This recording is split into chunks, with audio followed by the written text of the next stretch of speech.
A lot of my clients need sharpness when it comes to their job. They need their brains to kind of function in a particular way to be quick on their feet, to get these projects and deliverables done on time. And when you have, a lot going on at home, you know that as soon as you log off and close that laptop and go downstairs, or you hit the front step when you get home from a long commute, as soon as you get home, your life and your time is not your own. You are feeling a little bit overwhelmed with home life, the demands as soon as you walk in. Mom, mama, can you, mama, you got to cook and the clean and it. We know the drill. We know it, right?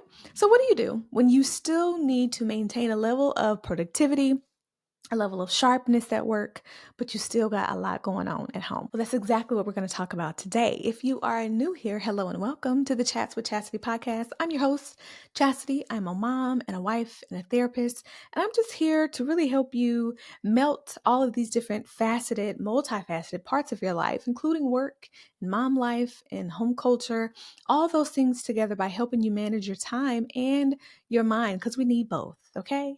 We need both. So I hope as we talk today about being productive, that you also know that there are going to be some slippage sometimes. Sometimes some balls going to have to drop, but that doesn't mean that you have to adapt this all or nothing thinking of I have to always be productive and on point and sharp and quick with it in the meeting so I can pop it out like they never seen it pop out. Don't be popping all of it out, okay?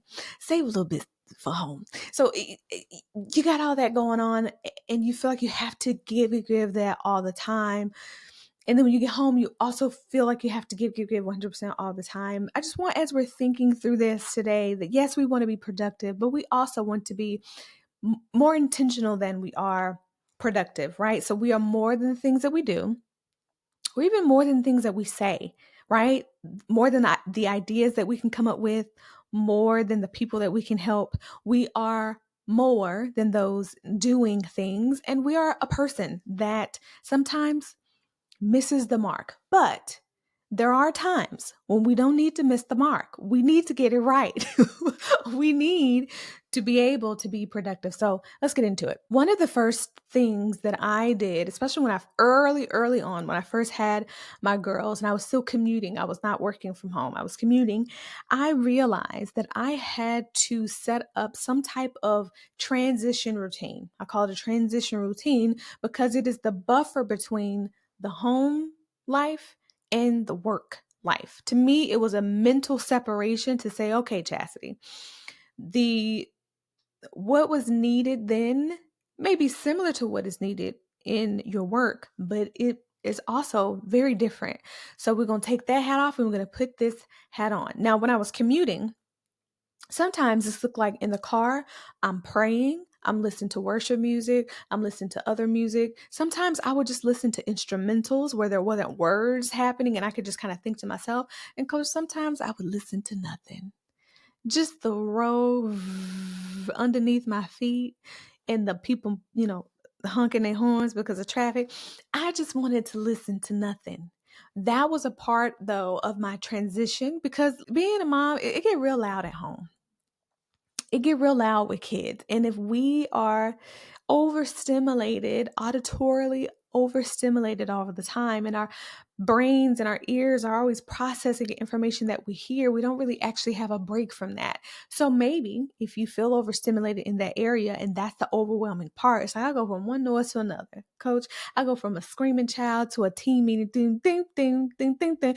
And that's got me going. My email is going off, like all of these sounds around me, right? Think about creating a transitional period that has a moment of silence, right? That has sounds that are not triggering to your nervous system.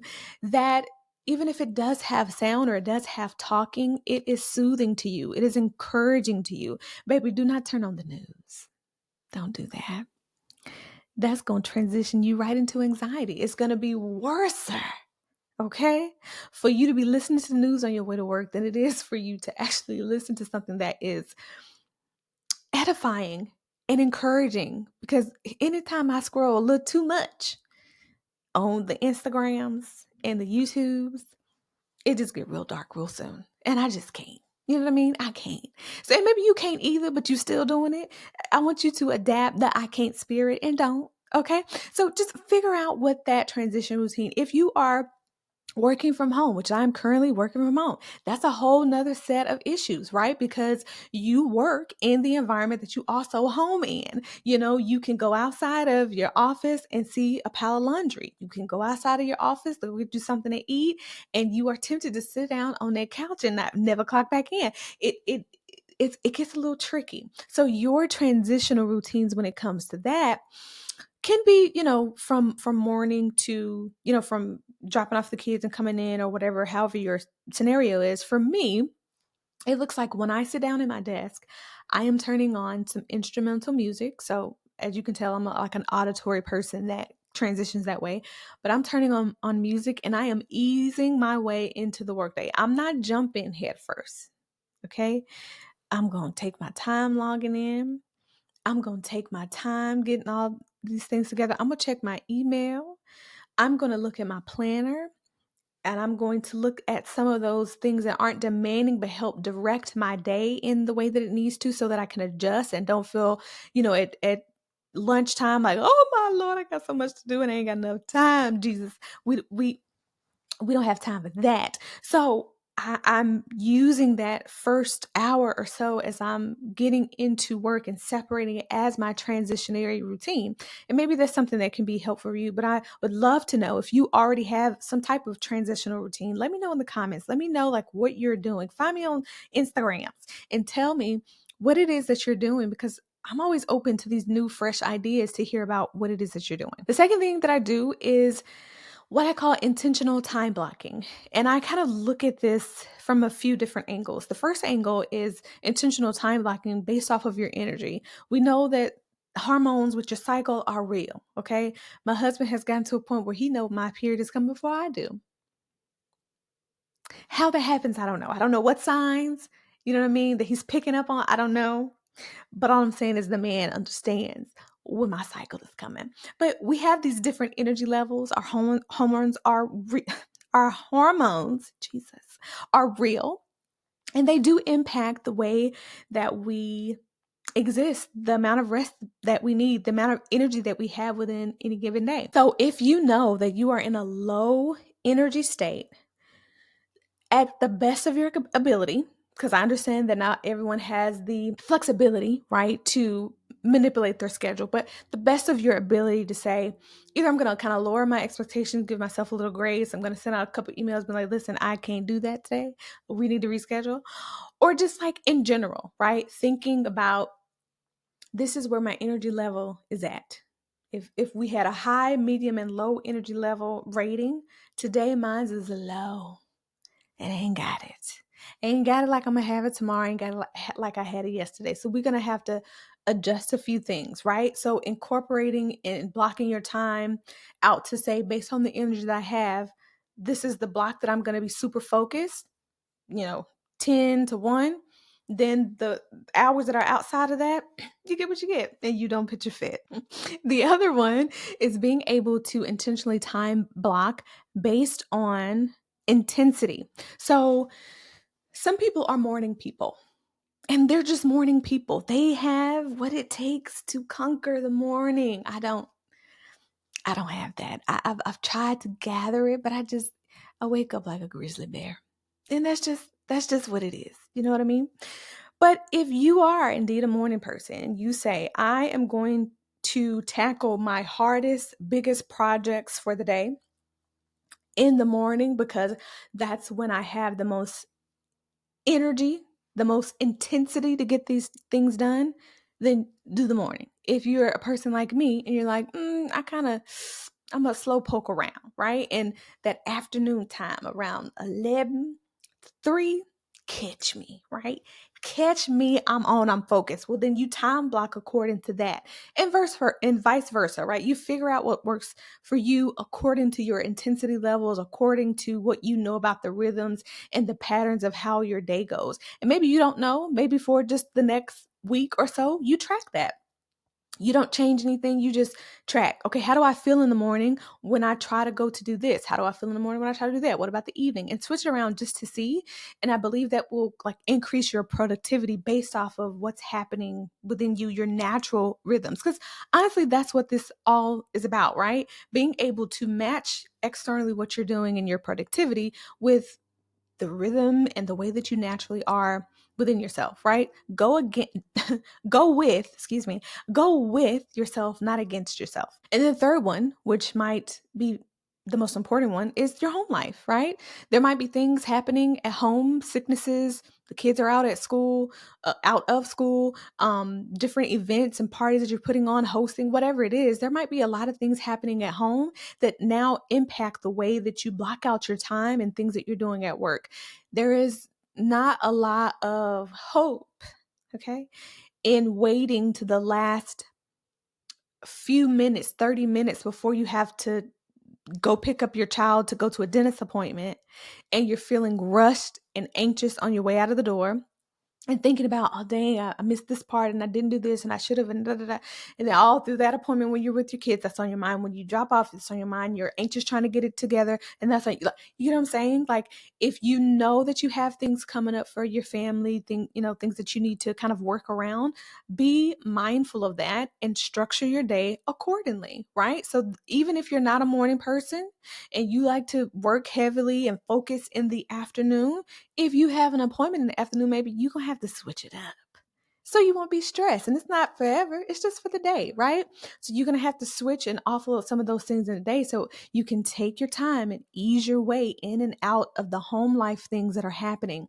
That's how we find or continue to manage work and home life. We make them sing together and it requires adjustments. A few episodes back, I talked about that's the core, right, of balance. And that's the core of having a harmonized life is being able to adjust to the things that come up in our life last minute or just we've been known that this is going to happen, with planning around it and making it work for us. And then lastly,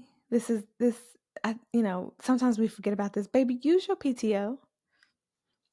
Use your PTO. Sometimes we think that the vacation and the PTO is only for those vacations that we take 1 to 3 times a year, right? Like I'm just saying, I'm holding home for Christmas, baby. You got how many weeks and days and months that are in between those different things? Again, in a previous episode, I talked about burnout and recovering from burnout. And burnout is essentially a lack of preparation for a break. You have to embed the breaks. You got to take the time. You got to get up out of there. Okay. You have to say, even if I don't take the whole day, I'm going to take a half a day and just let my mind rest, sit on the couch, do a passion project, catch up on a show or something until I have to go pick up the kids, right? Or I'm going to have this little half day to myself because next week the kids going to be out of school. Whatever it is, whatever your PTO vacation day situation looks like, please use it. Please use your sick days. Please take advantage of what is already set in place, right? And, a lot of us have more flexible schedules when it comes to, not having to take PTO. So we feel like, oh, like I can just, come in earlier. Like as long as I get my work done, I'm good, right? I don't have to like technically take the PTO, but do it anyway. Do it anyway. Even if you work at an employer that has what is it called? They essentially don't have PTO. There's like, just do, I forget what they call it. I don't know what the policy is. And I think a lot of companies have changed and kind of backed away, like, coach, we ain't doing it anymore. But even if you are in an organization that says we don't have a PTO policy, we trust you to get your work done, take the time off that you need when you need it. Again, you still, sometimes those kind of super flex things can put you in a position to be like, well, I don't need to. And I had time to do this and blah, blah, blah. Still be intentional about taking that time, putting in those breaks so that you don't burn out. And that helps that helps your productivity because it helps with the sharpness. Rest helps you stay sharp, right? Breaks help you stay sharp. So when you need your mind, you need a lot of your focus at work. These are just a few of those things, right? Having that transitionary routine built into both the morning, I didn't talk about the evening, but the morning and the evening. Having things just kind of embedded into your time blocking, intentional time blocking around your energy, around what's happening at your home life, around the intensity of the work that you're doing, and then also just taking your PTO, saying, you know what? I have this project coming up. I know it's going to take a lot from me next week. So this week, catch me on the couch. Okay. I hope that you take these pointers and you um, implement them, that you start to do some of this intentional time blocking or transitionary routines. Even if you did do them before and that coach, it didn't work, okay, shift it, try it at a different angle. What else can be new? What else can be different? There's always time to make things work for yourself. You do not have to settle into a life of overwhelm or feeling like you're behind at work when you need and feel like you need to be productive. So, again, I hope that this was helpful. There's a reset plan in the description box that can help you kind of identify some of those important things and incorporating some of these breaks that we talked about and even those transitions, how you can do that. That is in the description of wherever you are tuning into. And I hope that is helpful as well. That's all for today, but I hope to see you in the next one. Until then, peace in, peace out.